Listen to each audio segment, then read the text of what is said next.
Right. முதலாவது கேள்வியை பாருங்க. என்னவா? நீருடன் கலக்காத எண்ணெயின் அடர்த்தியை துணிவதற்காக ஒரு பரிசோதனையில் நமக்கு பின்வருவன வழங்கப்பட்டுள்ளன. நீரின் அடர்த்தி டென்சிட்டி ஆஃப் வாட்டர் வந்து 1000. சோ நீரோட மிக்ஸ் ஆகாத எண்ணெய், அப்ப ரெண்டும் ஒன்று ஒன்று கிடக்காதது. சரி, உரிய அளவீடுகளுடன் ஒரு நிலைக்குத்து சட்டத்தில் ஏற்றப்பட்டுள்ள சீரான குறுக்குவெட்டு பரப்பை உடைய தேவையான உயரம் கொண்ட ஜூக்குழாய். எவ்வளவு உயரம் தேவை அந்த அளவுக்குள்ள ஜூக்குழாய் தந்திருக்க. அதுல உரிய அளவிடைகளோட சேலும் தந்து அதோட ஜூக்குழாய் தந்திருக்க. நீரும் தேவையான அளவு எண்ணெயும் தந்திருக்கு. சென்னையை விடுறதுக்கு புனல்களும் தந்திருக்கு. ஏற்பாட்டில் என்ன கேட்கிறார்?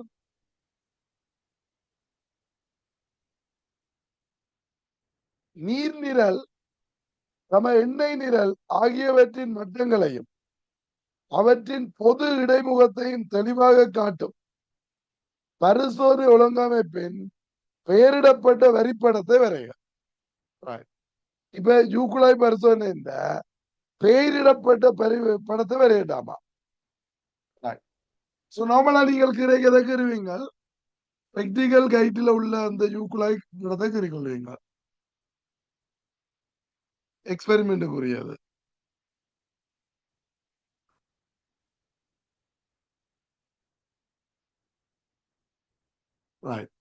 இது உயரமான யூக்குழாய். தேவையான நிலம் தந்துட்டார். இதுல நீங்க என்ன செய்வீங்க? இந்த உயரத்தை அளக்கிறதுக்கு 2 மீட்டர் ஸ்கேல பிக்ஸ் பண்ணுவீங்க இல்லையா?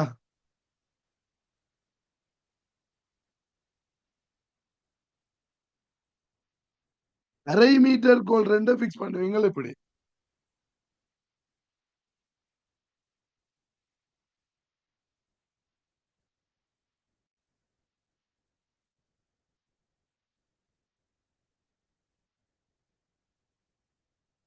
ரைட். மீட்டர் கோல் ஸ்கேல் எல்லாம் குறிக்க தேவையில்லை. பெயரிடப்பட்ட அளவுகோல் கேட்டவர். அப்ப இது 2 மீட்டர் கோல்.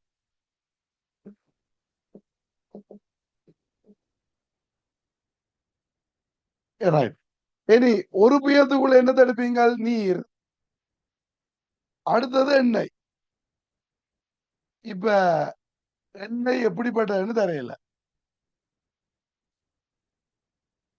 இல்லையா? என்ன எண்ணெய்ன்னு தெரியல. அப்ப நாங்கள் எப்படி வேணுமென்றாலும் கேரளம் தானே. அடர்த்தி கூடின அடர்த்தி குறைஞ்சான்னு தெரியாது. டென்சிட்டி கூடின ஒயிலா டென்சிட்டி குறைஞ்ச ஒயிலான்றதை தெரியலையா? நான் நார்மலா கோகனட் ஆயில் கீறுற மாதிரி கீறணுமெண்டா எப்படி செய்யால நீர் கீழுக்கு வரைக்கும் நீர் இருக்கணும். முதலாவது எடுக்கிற திரவம். சதை விட கூடின உயரத்துக்கு எண்ணெயை கறி கொள்ளுவீங்க.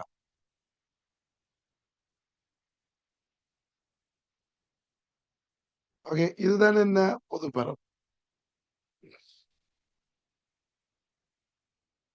அப்ப இந்த கொமெண்ட் லெவல காட்டிடுவீங்க. பொதுமட்டம். ஓகே, கொமெண்ட் இன்டர்ஃபேஸ் இது. இதுக்குள்ள என்னது ஓட்டர். இது என்ன?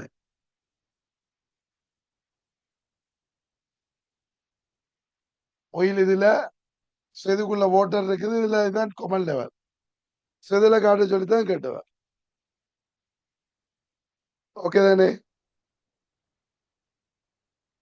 சரி, செவலதான் ஏ பார்ட். ஏல ஃபர்ஸ்ட் பார்ட். செகண்ட் பார்ட்ல என்ன சொல்ற? எண்ணெய்க்கும் நீருக்கும் பெற வேண்டிய இரு அளவீடுகளையும் மேலே வரைப்பட்ட வரைபடத்தில் H1 H2 என குறிக்க. எண்ணெய்க்கும் நீருக்கும் எண்ணெய்க்குரியது H1, அது இந்த உயரம். பொதுமட்டத்திலிருந்து இதுக்குரியது. பொதுமட்டத்தில இருந்து நீருக்குரியது H2.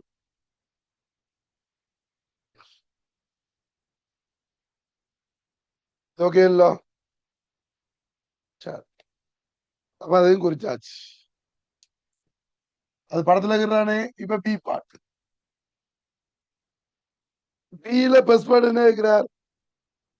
எண்ணெய் நீர் ஆகியவற்றின் அடர்த்திகள் முறையே என்ன? டென்சிட்டி ஆஃப் ஆயில் வந்து D1, டென்சிட்டி ஆஃப் வாட்டர் வந்து D2.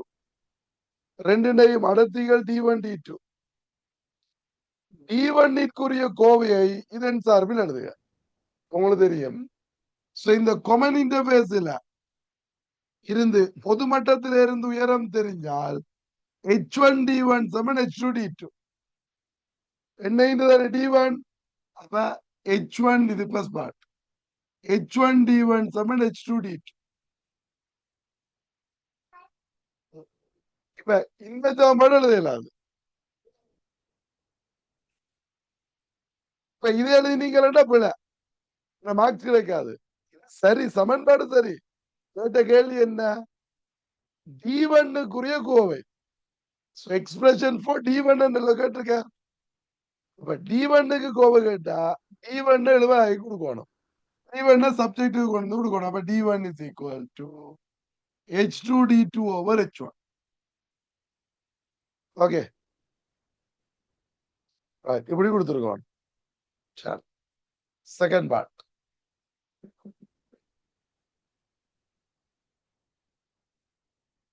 மேலே பெறப்பட்ட சமன்பாட்டை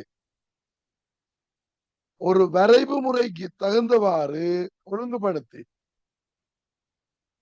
சாராமாறி சார்மாறி என்பவற்றை இனம் காண்க. எப்படி? மேலே பெறப்பட்ட சமன்பாட்டை ஒரு வரைவு முறைக்கு தகுந்தவாறு ஒழுங்குபடுத்தி சார்மாறி சாராமாறி என்பவற்றை இனம் காண்க. சரி, இப்ப நாங்கள் எடுத்தபடி நான் இப்ப என்னத்தை எடுத்திருக்கேன்? நீரின் அடர்த்தி தான் கூடன்னு எடுத்திருக்கேன். அப்ப நாங்கள் இதை மாத்தணும். இந்த எண்ணெய் லெவல மாத்த அதுக்கேற்ற மாதிரி நீர் மாறும். இந்த ஒயிலின் லெவல மாத்தத்தான் அதுக்கேற்ற மாதிரி H2 மாறும். நீங்க மாறி இதை மாத்த வலிக்கிட்டீங்கன்னா இது மாறாது. H1 மாறல H2 மாறாது. நீங்க இதுக்கு விட விட என்ன செய்யும்? ரெண்டு பக்கத்தாலையும் உயருமே தவிர H1 மாறாது, H2 மாறாது. நீங்க எதை மாத்தணும்? முதல்ல H1 மாத்தணும். முதல்ல மாத்திர அணியத்தை என்ன செய்யணும்? XH வரணும். அப்ப H1 XHலையும் H2 YH கொண்டு வரீங்க. அப்ப இங்க இதுல இருந்து அப்ப என்ன எழுதுவீங்க? இந்த ஜாமான்ல என்ன எழுதுனீங்க? H2 சம இந்த D2 அளவிச்சு விடுவீங்க. D1 over D2 into H1. அப்ப H2 YHல வைப்போம், H1 XHல வைப்போம். முதல்ல மாத்திரால் X axisல இருக்கணும். எக்ஸ்பெரிமெண்டல் முதல்ல சேஞ்ச் பண்றான். அதான என்ன? இண்டிபெண்டன்ட் வேரியபிள் சாரா மாறி. இதை மாத்துறதால மாறுறவர் என்ன? சார் மாறி, டிபெண்டன்ட் வேரியபிள். சரி, இனி அழியாச்சு. பிறகு மேலே பெறப்பட்ட சமன்பாடை அதான் எழுதினாங்க. இப்ப சாரா மாறி சார் மாறி என்பதை இனம் காண்க. இப்ப இனங்காண்கன்னா என்ன எழுதிவிடணும்? எது? சாரா மாறி இண்டிபெண்டன்ட் வேரியபிள் எது? Independent variable H1. சாரா மாறி சார் மாறி எது? Dependent variable. டிபெண்டன்ட் வேரியபிள் வந்து H2. அதை இனம் காண சொன்னவர் இனம் காணோடு. சரி, தேர்ட் பார்ட். மேலே ஒழுங்கமைக்கப்பட்ட வரைப்பில் இருந்து எவ்வாறு எண்ணெயின் அடர்த்தியை கண்டறிவீர்? இப்ப எண்ணெயின் டென்சிட்டி எது? D1 காணணும். எப்படி காணுவீங்களா? இதன் படித்திறனை கண்டுபிடிப்பீங்க. கிரேடியன் படித்திறன் M is equal to gradient M is equal to D1 over D2.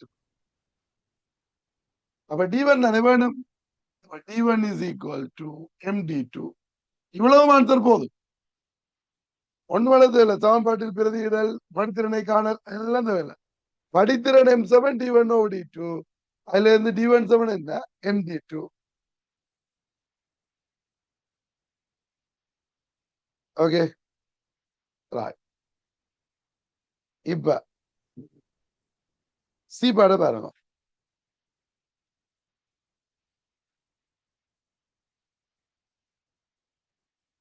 மேற்படி பரிசோதனையில் பெறப்பட்ட அளவீடுகளை கொண்டு உரிய அளவு திட்டம் தயாரிக்கப்பட்டு அதற்கமைய புள்ளிகள் குறிக்கப்பட்டு பகுதி B2 குறிப்பிட்டவாறு ஒரு நேர்கோட்டு வரைவு வரையப்பட்டது. அது உங்களுக்கு கிராஃப் தந்திருக்கார். இப்ப மேற்படி வரைவின் படித்திறனுக்கான புள்ளிகளை இனம் கண்டு படித்திறனை காண்க.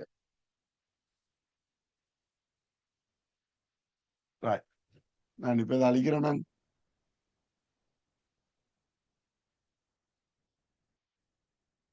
இப்ப உங்களோட கிராஃப் எப்படி இருக்கு? இதுல YX இதுல X வந்திருக்கா.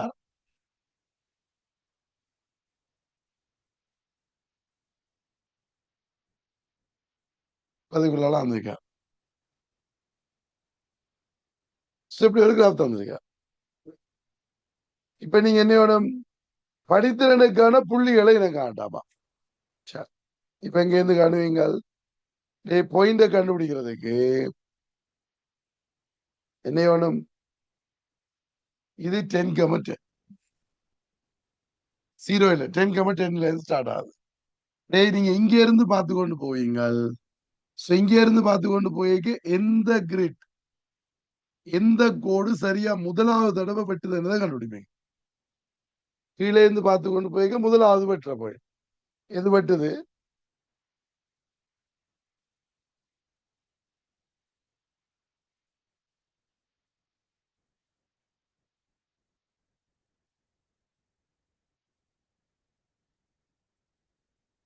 எந்த பாயிண்ட் வெட்டுது சரியா?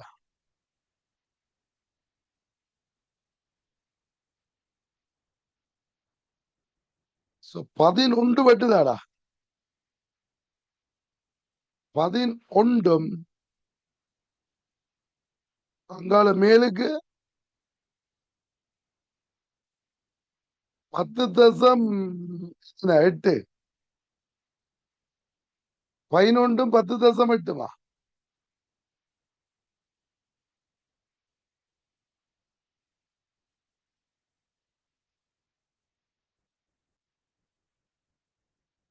எனக்கு தெரியும் இந்த பாயிண்ட்.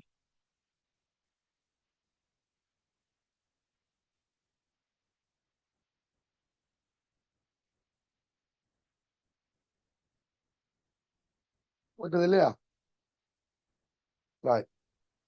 அடுத்து மேலுக்கு இருந்து பார்த்து கொண்டு வரைக்கும் எந்த பாயிண்ட் வருது? இங்க இருந்து பார்த்து கொண்டு வரைக்கும் முதலாவது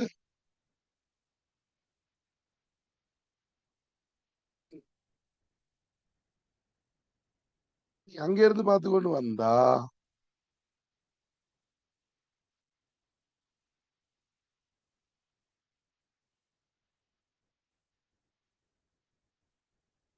.6 இங்க இருந்து பாக்கிறது 17.6 மேலுக்கு எந்த பாயிண்ட் வருது?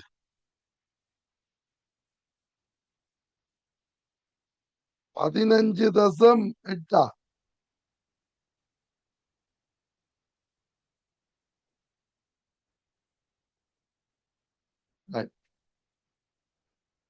ஓகே இதான் சரி. ஸ்கீமில் இருக்கிறது வேற ஏதோ மாதிரி இருக்குது. அது ஏற்றுக்கொள்ளலாது. ஸ்கீமில் இருக்கிறது சரியானு சொல்லலாது. இது என்ன இங்க இருந்து பார்த்து கொண்டு வரைக்கும் முதலாவது பாயிண்ட், அங்க இருந்து பார்த்து கொண்டு வரைக்கும் முதலாவது பாயிண்ட். ரைட். ஒரு ஆள் ரிப்பீட் அமௌண்ட் அடிக்கடி சொல்லியிருக்கேன். இந்த பாயிண்ட் கண்டுபிடிக்கிறது இந்த கோட்டுன்ற கீழே இருந்து பார்த்து கொண்டு வர்றது. கீழே இருந்து பார்த்து கொண்டு வரைக்கும் எந்த ரெண்டு லைன் சரியா அந்த பாயிண்ட வெட்டுதுன்னு பாப்பீங்க. முதலாவதா வெட்டுற பாயிண்ட். இந்த மாதிரி மேல இருந்து பார்த்து கொண்டு வரைக்கும் இங்க இருந்து முதலாவது பாயிண்ட். இந்த ரெண்டையும் தான் எடுக்கணும். இப்ப இந்த பாயிண்ட் அளவுரு என்ன? இப்படி ஒரு அம்புக்குறி போட்டு 11, 10.8 இந்த பாயிண்ட் ஒரு என்ன 17.6 15.8.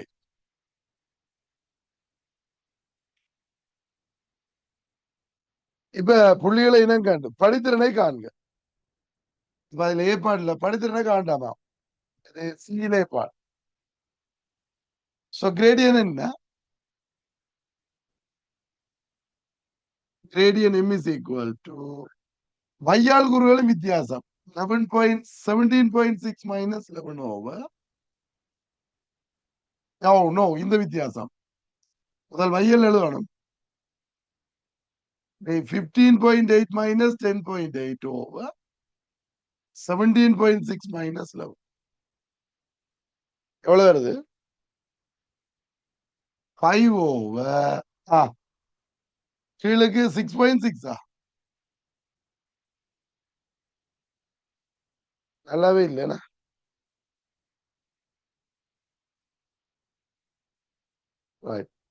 0.758.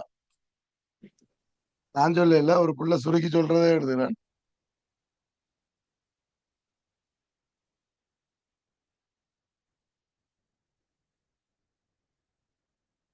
அப்ப 17.6 தரவு புள்ளி இல்ல, இந்த பாயிண்ட் இங்க இருக்குது, அதனால பிரச்சனை இல்லை.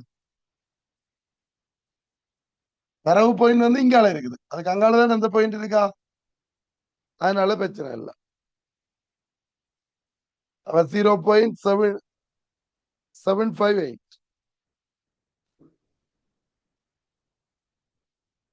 நீங்க அதை 2 டெசிமலுக்கு வேணுமெண்டா போட்டு எல்லாம் 0.76 என்று கொள்ளலாம்.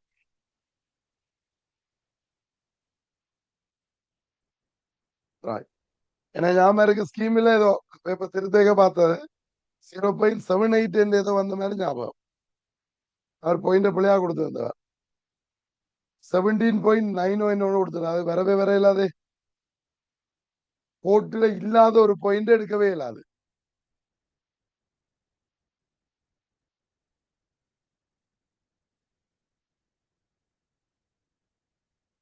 இது 15.9 நம்ம கொடுத்தோம். சரி, இதிலிருந்து எண்ணெயின் அடர்த்தியை துணிக. டென்சிட்டி ஆஃப் லிக்விட் என்ன, D1 is equal to m into D2. m வந்து 0.76 into 1000 எவ்வளவு, 760 கிலோகிராம் மீட்டர் மைனஸ்.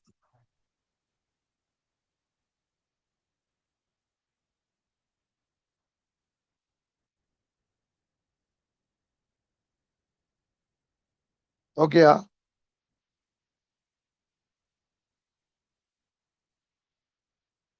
ரைட், டீப்பாடு பாருங்க.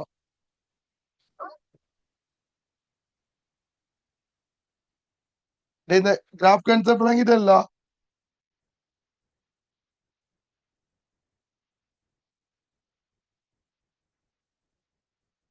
எஸ். அடுத்தது D1 துணிவதற்கான வரைவை வரைவதற்கு பின்வரும் செய்முறைகளில் சரியான செய்முறையை தேர்ந்தெடுக்க. எது? D1 துணிவதற்கான வரைவை வரைவதற்கு என்ன, உங்களுக்கு D1 கணக்கு பாயிண்ட் தேவை. அதுக்கு உரிய புயத்தில் மேலும் நீரை சேர்த்தல், உரிய புயத்தில் மேலும் எண்ணெயை சேர்த்தல். ஐயோ, நாங்க இதை வச்சுதானே சார் மாதிரி சாரா மாதிரியே கண்டுபிடிச்சு நாங்க இல்லையா? என்ன செய்யணும், எண்ணெயை சேர்த்து தானே மாத்தணும். உரிய புயத்தில் எண்ணெயை சேர்க்கணும். ஒயில நீங்க சேர்த்தீங்கன்னா தான் H1 மாறும், அதுக்கு ஏற்ற மாதிரி H2 மாறும். நீங்க நீரை சேர்த்தா H1 மாறாது, H1 மாறாது, H2 மாறாது. அப்ப இதுக்கு எது ஆன்சர்? ரெண்டாவது கீழே அண்டர்லைன் பண்ணி விடுவீங்க. அவர் கீழே எழுத சொல்லி இருக்காரு, அப்ப எழுதி விடுவீங்க. உரிய புயத்தில் மேலும் எண்ணெயை சேர்த்த. ஓகே, அது டில பஸ் பண்ண.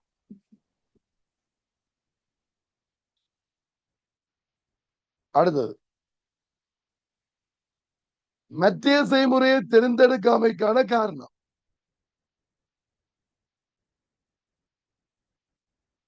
ஏன் தெரிஞ்சிருக்கல? இப்ப நீங்க நீரை சேர்த்தா என்ன நடக்கும்? H1H2 பெருமதியை மாத்தலாம். அப்ப என்ன சொல்லுவீங்க? நீரை சேர்க்கும் போது, மேலும் நீரை சேர்க்கும் போது H1 மாறாது. ஓகே, H1 கான்ஸ்டன்ட் இருக்கு, H1 மாறாது, ரிமைன்ஸ் கான்ஸ்டன்ட்.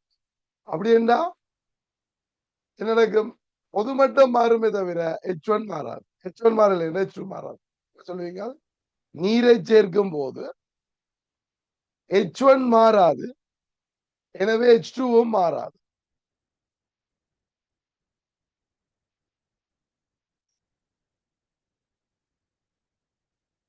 ஓகே,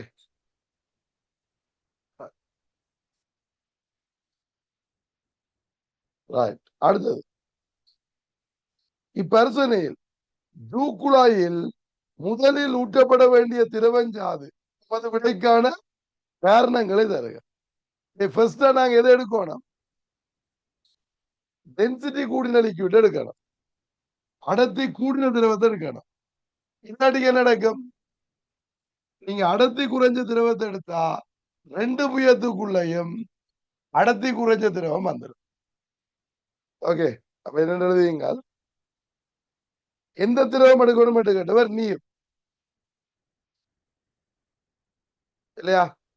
இங்க நாங்கள் எதை எடுத்திருக்கோம்? டென்சிட்டி கூடின நீர். அப்ப நீர் இந்த அடர்த்தி கூடிய திரவம் எழுதி விடுறீங்களா? நீங்க நீரை தான் எடுத்திருக்கீங்க, அப்ப நீர். பிறகு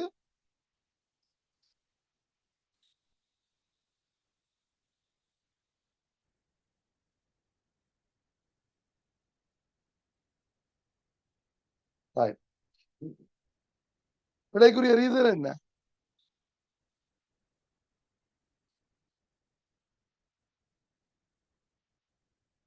என்ன சொல்லுவான்? முதலில் எண்ணெயை சேர்த்தால் அல்லது முதலில் திரவத்தை சேர்த்தால்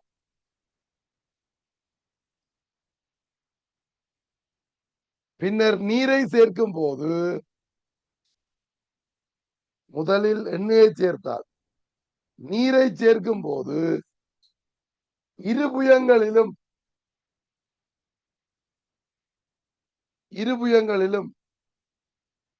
எண்ணெய் இருக்கும், இருபுயங்களிலும் எண்ணெய் இருக்கும், அல்ல எண்ணெய் உயரும், இருபுயங்களிலும் எண்ணெய் மட்டம் உயரும். இங்கிலீஷ் மீடியக்காரர் எழுதுவீங்கல்ல, ஏன்னா முதல்ல எண்ணெய் எடுத்தா நீரை சேர்க்க ரெண்டு பக்கமும் எண்ணெய் உயரும். என் நடுவுக்குள்ள தண்ணி வந்துருமா? நடுவுல நீர் வர்றதால ரெண்டு பக்கமும் எண்ணெய் ஏறும்.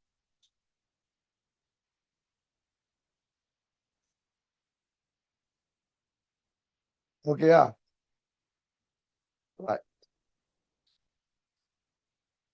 இப்ப இந்த பிராக்டிகலும் உங்களுக்கு இன்னும் கொஞ்சம் பாயிண்ட்ஸ்கள் தெரியணும். என்னது? இதுல நீங்க யூஸ் பண்ற இந்த குழாயின் விட்டம் என்ன? நீங்க பயன்படுத்துற குழாயின் விட்டம் என்ன? தெரிஞ்சு வச்சுக்கொள்ளணும் அடிக்கடி. என்னது? நார்மலா அதுக்கு ரேஞ்ச் ஒண்ணு வந்திருக்கு, 0.4 to 1 சென்டிமீட்டர், 1.5 சென்டிமீட்டர். நீங்க எதை கொடுப்பீங்க? 1 சென்டிமீட்டர். ஓகே, நார்மலா ஒரு ரேஞ்சில இருக்கு, 0.4ல இருந்து 1 வரைக்கும் எடுக்கலாம், நீங்க 1.5 வரைக்கும். ஆனா நீங்க கொடுக்கறது எது? லெப்ட்ல இருக்குது 1, அப்ப 1 சென்டிமீட்டர்.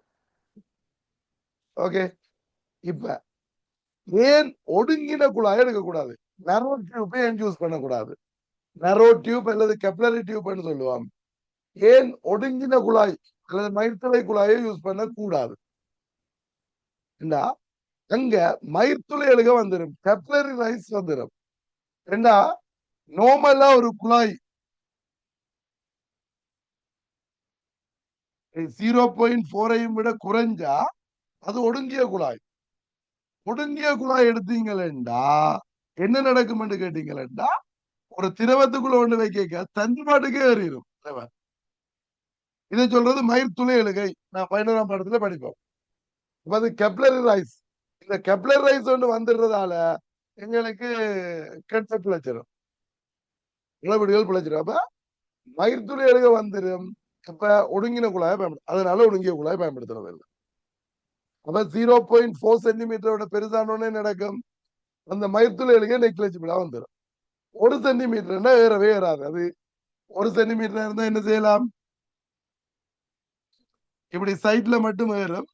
அது எங்களுக்கு தேவையில்லை, நாங்க இங்க ஈரம் வளர்க்க போறோம், பிரச்சனை இல்லை. அதனால 1 சென்டிமீட்டர் விட்டோம்.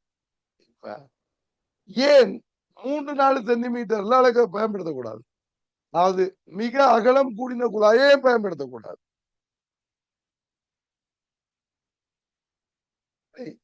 ஒடுங்கின குழாயை பயன்படுத்துறேன் என்று விளங்கிட்டோம். இப்ப ஏன் அகலமான குழாயை பயன்படுத்தக்கூடாதுன்னு கேள்வி கேட்டா,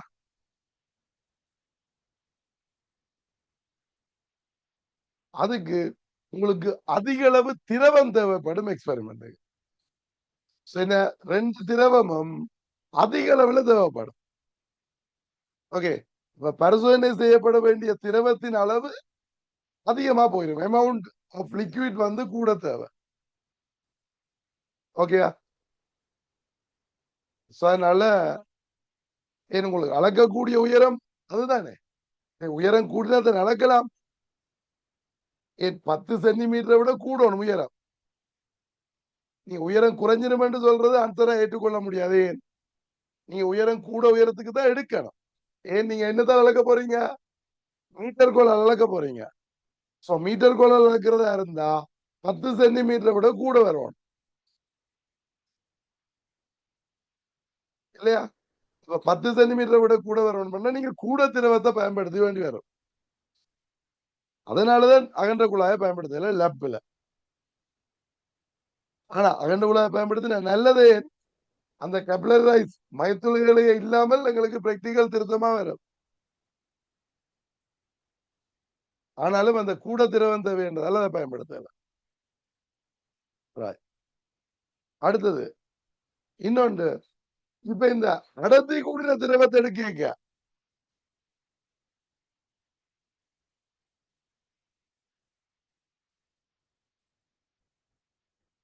இது அடர்த்தி கூடின திரவத்தை எடுக்கக்குள்ள நீங்க கவனிக்க வேண்டிய விஷயம் என்ன, அல்லது இந்த எண்ணெயை சேர்க்க நீங்க கவனிக்க வேண்டிய விஷயம் என்ன? இந்த எண்ணெயை நீங்க இதுக்குள்ள சேர்ப்பீங்கல்லோ, என்ன கவனிக்கணும்டா, இந்த பொதுமட்டம் இருக்குல்லோ, கொமன் இன்டர்பேஸ் இருக்குல்லோ, அது இந்த வளைஞ்ச பிறப்புக்குள்ள போயிடக்கூடாது, வளைவுக்குள்ள போகக்கூடாது. ஏன், இடம் மாறு தோற்றவளு வந்துடும், பரலெக்சரர் இடம் மாறு தோற்றவளு வந்துடும். பரலெக்சர் இடவெளி கொண்டு வந்த உடனே வாசிப்பும் இதுவும் ஒன்றா இருக்காது. ஓகேயா? சப்ப இது நீங்க இதுக்குள்ள வச்சு எடுக்கணும்.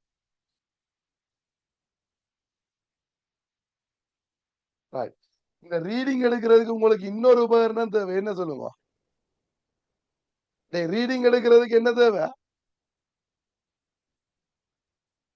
மூளை மட்டம், செட் ஸ்கொயர் தேவை. நீங்க இதை சரியா இதுல வச்சு ரீடிங் எடுக்கிறதுக்கு, இந்த லெவல ரீட் பண்றதுக்கு மூளை மட்டம் தேவை. இதுகள் எல்லாம் இந்த பிரக்திகளை நீங்கள் அவதானிக்க வேண்டிய விஷயம் தான். ஓகேயா? இன்னொன்று, இப்ப இந்த திரவத்தை சேர்க்கைக்குள்ள பரந்த வீச்சுல, அதாவது ரேஞ்ச கூட்டணும்.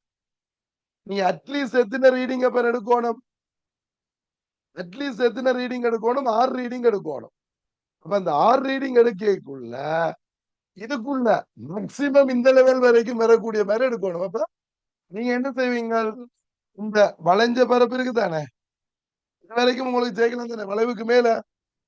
இங்க இருந்து இதுவரைக்கும் என்ன கெனால பண்றத ஒளியும் பண்றதை கால்குலேட் பண்ணி இல்லையா, இந்த ஒளியுமை கால்குலேட் பண்ணி என்ன செய்யலாம், அதை 6ஆ பிரிச்சு ஒவ்வொரு பங்கா ஒவ்வொருக்கா சேர்த்தீங்கன்னா சரி, அப்ப உங்களுக்கு மேக்சிமம் ரேஞ்சில் ரீடிங் கிடைக்கும். நான் சொல்ற விளங்க உங்களுக்கு.